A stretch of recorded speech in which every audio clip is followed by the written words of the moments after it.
I'm telling you that's one, the way we just did that. If we could snap our fingers and get every single human walking the planet to listen to that one, the world would be a better place. Welcome to the Spartan DEKA Series on Spartan Up with Jarod Cogswell, Director of Sport, and Yancy Culp, Director of Programming. What's up, Spartans? Welcome to the DEKA Series on the Spartan Up Podcast. I'm your co-host, Jarod Cogswell, along with my brother, Yancy Culp. All right, today we are talking and asking ourselves, are we flamethrowers or are we fire extinguishers? This episode of Spartan Up is brought to you by Durolane, a single injection that may provide up to 6 months relief from osteoarthritis knee pain. Risks can include general knee pain and pain at the injection site. You can see full prescribing information at durolane.com. What's up, my brother? It's a good day to be alive, my friend. Good day to be alive, my friend. And I really enjoyed our little conversation yesterday that kind of set this one up, brother. Yeah, we got to talking yesterday about leadership, teamwork, conflict, communication, all of those things wrapped in one. It's a YCJC conversation every single day. And we started developing some mantras and some themes to it. And we started asking ourselves, are we flamethrowers or are we fire extinguishers? Expand on that, brother. Well, in the last episode, we briefly talked about some of our times in the corporate world and when we were leading big teams, and we stumbled across some of the mistakes that we had made and a lot of the areas where we've learned over the years. And I had a great conversation with an old HR director back in the day, and we started talking about, when the what's hitting the fan and we're in rough situations, as a leader and as a communicator and as a team member, are you somebody, when you're in those situations, that brings a flamethrower to the meeting or the conversation or the situation, or do you bring a fire extinguisher? And it really doesn't matter. I think this is kind of a non-debatable. I think of Robert De Niro in Robert Duvall, I should say, in Apocalypse Now, when he's walking down the freaking beach and bombs are going off everywhere, and he's calm, cool, and collected. No matter what the situation is, I think bringing that fire extinguisher, dampening that fire a little bit, and then diving in to the situation, no matter how bad it is, versus pouring, dumping gas on it, shooting it with the flamethrower. It's too. Most people, I think, lean one way or the other, and I can tell you by experience, the situations where I've been in, when I brought the fire extinguisher, things went a lot better. And the other leaders that were leading me, when they did that, man, I was much more inclined to be a much better teammate. Yeah, and you made me think about, good leaders and good teammates. They're passionate about what they do, right? So it gets emotional. Mm-hmm. When you're really passionate about what you're doing, and you last week we talked about protecting the team, protecting the brand, because you're passionate about what you do. You're passionate about your work. I mean, every single day we're protecting DEKA. We love DEKA. We love our team. We love the community. We love DEKA Nation. And it gets emotional. And I think the first thing that you have to do before you speak, before you bring your opinions and your ego into the conversation, you need to do your research. You need to be educated. There's a lot of armchair quarterbacks that think they know what they're talking about because maybe they listen to a podcast and like this, and now they know what the hell they're doing, so they can speak their mind and those types of things. And that's okay, as long as you're bringing the solution to the problem. It's not just about the problem. And I am a believer, we don't want to spend too much time on the problem, but we do want to figure out how the problem started so that we could prevent it for the future. Mm-hmm. What's your thoughts on that? I've had the great pleasure to be inside high school locker rooms, hundreds and hundreds of games, in situations where, and many times when maybe we're down And when you've played real shitty in the first half, a lot of mistakes were made, and the coaches that got the greatest results, the leaders that got the greatest results in those situations, that they were the ones that weren't radically reactive. It came in and flipping and screaming and throwing tables over and knocking cups off the table, and just, they came in with what you said, with a solution. They came in as like, these are the things I saw. They didn't come in and start bashing the team. They lifted the team up in a time when it's obvious that they are very down. They know they've screwed up. They know they're losing. You don't need to drive that home again. They know that. It's crystal freaking clear. And they brought solutions, and immediately, that first 5 to 10 seconds and brutal situations sets the tone. And it doesn't matter how ugly it gets. When you, I don't like to use the word soften it, but when you put the fire out a little bit there with your approach, man, it's a freaking game changer. And I don't think that is debatable. You know what? You made me think of Bill Cowher, the great legendary coach of the Pittsburgh Steelers. Yeah. And one time I remember watching them playing their rival. This is when the Bengals and Steelers used to just have some battles. And Cincinnati was playing them tough. And I remember, like, Bill Cowher, I mean, come on, he's a fiery dude, right? And I'm not sure what he said to those players on the sidelines, but I don't think he was berating them for how bad they were playing, but it was about raise the intensity. Okay, that's a solution. If you need to raise the intensity, then that's what's going to help solve this problem. Maybe he felt like they were too lax. They weren't matching the energy and the intensity of the Bengals. And he was telling them, this is what we're going to do. Not how bad we're playing, but this is what we're going to do. And it was the craziest switch. I'm not even a Steelers fan, okay? But I am a Bill Cowher fan. And Yancy, I like to get a little fiery. But I remember that game, and they didn't allow the Bengals another yard for the rest of the game. I mean, it was all about the intensity. That's when they had some great teams too. Remember Greg Lloyd? Oh, I mean, just blonde, beautiful blonde hair. Oh no, that was Green. That was Kevin Green. Oh, that's Kevin Green. Yeah, that's right. Yeah, that's right. Yeah, but and Green was on that team, and he was a fiery guy. Yeah, that's who I thought of. Yeah, rest in peace to Kevin Green. But I think the other piece to this, but you have to have a code. You have to have a code of conduct, an agreement amongst your team. Back in 1999, I took over a business that was losing $2.5 million per year. Okay, this team that I inherited had a losing mentality, like it was almost okay. And it was my job to turn this around.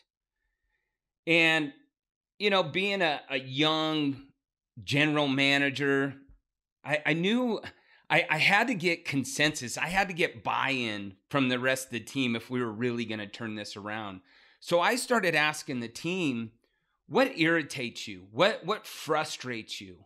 What are the things that we don't do well that we need to turn around? And so those were the problems, right? So we listed out all the problems. So what we did is 180 all of those problems and turn them into solutions. This is how we're going to act. This is how we're going to behave. And anybody that comes off course, we're going to get you back on track quick. We're going to hold you accountable to the code. This is our new code. And within 18 months, we were in the black. And 3 years later, there wasn't a fitness business in the whole Pacific Northwest that could even touch us because it was the code. We were all aligned with the mission. Everybody knew the intensity they had to bring to work every day. They knew how to communicate. One of our codes was, we don't say, I don't know. If we have to say, I don't know, it's followed with, but let me find out. immediately. Mm-hmm. And that was getting that team aligned with the mission. So the other thing that we have to remember is the team has a much better chance of solving any problems versus one individual, right? So it goes with leadership, goes with teamwork. And you go back to the Bill Cowher example, he was getting his team back and aligned with that mission, because Pittsburgh Steelers football, as I know it, the Steel Curtain, Mm-hmm. they play with intensity. And he was getting them back on track with their code. You gave a good halftime speech, brother, to your team up there in the Pacific Northwest. I'm a Cowboy fan. Lost 2 Super Bowls, 35-31, 21-17 to Steelers. We came back and got a little revenge on that Bill Cowher team back in the 90s. But I love and respect a good team, even if you kind of consider them the enemy a little bit. We'll be right back to this interview, but first a message from today's sponsor, Durolane. You know that knee pain can really slow you down. Sometimes that knee pain is due to osteoarthritis, a disease that affects some 14 million Americans. Learn about osteoarthritis knee pain and how to alleviate it at oakneepainrelief.com. You'll find information there about non-surgical, non-opioid treatments for osteoarthritis knee pain that may help delay the need for knee surgery. One treatment you'll find there is Durolane, a single injection that may provide up to 6 months of relief from osteoarthritis knee pain. It's indicated for the treatment of mild to moderate osteoarthritis knee pain when conservative treatments have not worked. Risks can include general knee pain and pain at the injection site. Full prescribing information is at Durolane.com. Spartans say no to limits. You can learn more at oakneepainrelief.com. That's oakneepainrelief.com. All right, back to the interview. Here's something that is extremely hard to stick with, but it is always effective if you can stick with it. Almost no matter what you see or hear, you're looking from afar and you hear something or you read something. Social media is the most brutal example here. Right when you see it or hear it, people are so inclined to quickly jump to conclusions instead of taking a step back, hit the pause button, take a deep breath. At work, we see it all the time. We've called it water cooler talk for a long time. You know, you hear the chatter and you can see it happening over there. And it's like, you know, that conversation is probably not good. You know, and there's a lot of things that are being said that you wouldn't say it if you were right there face to face around the table and everybody that you were talking about, if everybody was there, you'd rephrase that a little bit. Social media allows that kind of that little protective barrier. You dive into something, you say something in a certain way that you wouldn't do it if that person was right there with you. You know, damn good and well, you'd rephrase it. I always say, you know, and even a husband and wife team, guys are bad about getting together, and wives as well. They'll get together and they'll, my wife this or that, or my husband this or that. And you know what? In every situation, work, family, social media, if you'll hit the pause button and you say, you know what? The microcosm is a microcosm. We're a team here in the home, the community, my city, my state, my country, and the beautiful planet of ours. We are all on a team. And if we will do and say and act as if everybody was around my table right now in front of me, and I'm going to say it how I would if they were right there. If you will stick with that, instead of, you know, we call it gossip, we call it the water cooler talk. If you'll step back from that and say it just like it was, if they're right there in front of you, you know, you're in the middle of shaking their hand and you got something bad you want to say. You say it like it was if they were right there in front of you. You made skin contact and then you started communicating. I'm telling you right now, the world would immediately be a better place. Every single team would improve on the spot if we could all be a little better version of ourselves when it comes to that conversation, brother. The thing that I take away from that too, Yancy, is the constant reminder when we spent 16 days in the 16-footer on Fort Bragg, North Carolina. Yeah, man. Is your lesson about the pause button. You know, the pause button allows you to really soak in the situation and really start focusing on the solution, also recognizing maybe what's caused the problem. But the pause button is so imperative, and we need to hit it more. We need to hit it every single day, multiple times, before we get emotionally charged in a negative way. Or if we get a negative mindset overall and it affects us emotionally, we need to hit the pause button. We need to hit the pause button and even think about, gratitude. What are the things to be grateful for today versus the things that I'm pissed off about, right? Mm-hmm. Or frustrated. That pause button lesson has really been a game changer for me. And I learned that from you. The other thing that I would say is this. We're all going to make mistakes. There's all things that, I look back personally, professionally, a lot of regrets. Things that I wish that never happened. However, I do look back and say, gosh, that was almost a blessing. As bad as that was at that time, it was almost a blessing for who I am today. And, this happens on the golf course a lot, right? At least for me. I hit a lot of bad shots, okay? And I don't know who it was. It might have been Tiger Woods or some awesome golfer out there. But the lesson there is mistakes are going to happen. And you have no choice but to play your misses. Yep. Play your misses. Do whatever it takes to get out of that spot that you put yourself in, because ultimately the choice was yours, right? Yes, sir. So, I think, again, we can complain. We can be that flamethrower, and just get all riled up and be a source of negativity.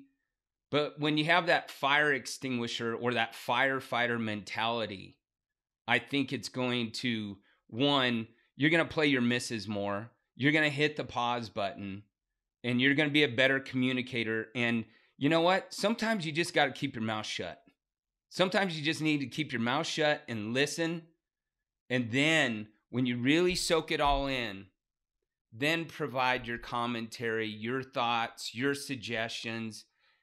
And it's more authentic, it's more sincere, and people are going to listen back. And sometimes you just really transparent and honest with the listeners. I got a yard guy out there mowing. I got a dog barking. If you're hearing some background noise, that's because Coach Yancy did not prepare his podcast environment very well today, my friends. Play your misses, brother. I love that one so much. Hit the pause button. And you and I are going to give everybody this one today. Every conversation that you're in on, every email exchange, every text message exchange, every phone call, every Zoom, Google Hangout meeting, every time you're not around, and so you're in a situation where all those people you're talking about, are talking with, are critiquing, they're not right there in your little circle around a coffee table drinking coffee together where you could give fist bumps. It's in some other situation. Let's promise each other we're going to hit the pause button in that moment, and we're going to say, you know what? I'm going to communicate in a way right now as if they were right here with me, all of you, everybody on this big, beautiful team of ours. And I'm going to communicate in a way that would say, you know what? I think I disagree. I even disagree with what he said, but I appreciate the way he approached it. Mm-hmm. And the team gets better, man. The world gets better right there, brother. I don't want this episode to go without, I wrote down 4 points here. And again, it's about being solution oriented versus being that flamethrower of negativity.